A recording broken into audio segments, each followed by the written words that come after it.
Giklaro karon sa mga doktor nga dili sakit nga Ebola ang mitakboy sa usa ka langyaw nga niabot sa Davao City sa miaging semana. Si Dr. Josephine Villafuerte sa City Health Office nibutyag nga dili Ebola ang mitakboy sa maong langyaw kinsa una nang giobserbahan sa medical quarantine sa pag-abot niini sa Francisco Bangoy International Airport sa Davao City.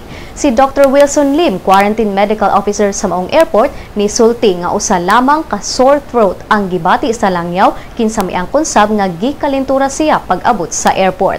Ang langyaw niabot sa Davao City niadtong November 17 gikan sa nasud sa Bangladesh alang sa usa ka missionary mission.